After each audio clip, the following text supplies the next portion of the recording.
உங்களோட ஆம்பிஷன் என்ன அப்படி யார் சரி கேட்கும்போது நான் கொஞ்சம் யோசிப்பேங்க. நானே அப்போதான் அந்த கேள்வியை என்கிட்டயே கேட்பேன். அதானே நம்ம ஆம்பிஷன் என்ன அப்படின்னு சரியான கன்ஃபியூஷனுங்க. அதெல்லாம் நிமிஷத்துக்கு ஒன்று தோணும்.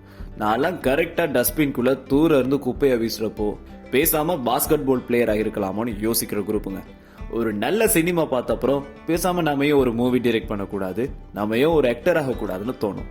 கொஞ்ச நாள் அப்படியே இருக்கும்போது யார் சரி ஒரு நல்ல சிங்கரை பார்த்துட்டா நம்மையும் ஒரு சிங்கர் ஆகிடக்கூடாதுன்னு தோணும்.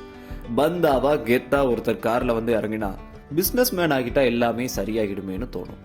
ஹாஸ்பிட்டல்ல டோக்கன் வாங்கிட்டு வெயிட் பண்ணிட்டு இருக்கப்போ டாக்டரோட என்ட்ரியை பார்த்து நம்ம பேசாம டாக்டருக்கு படிச்சா என்ன, அட சும்மா இல்லையேங்க, உசுரை காப்பாத்துற வேலை ரெஸ்பெக்டா இருக்கும்.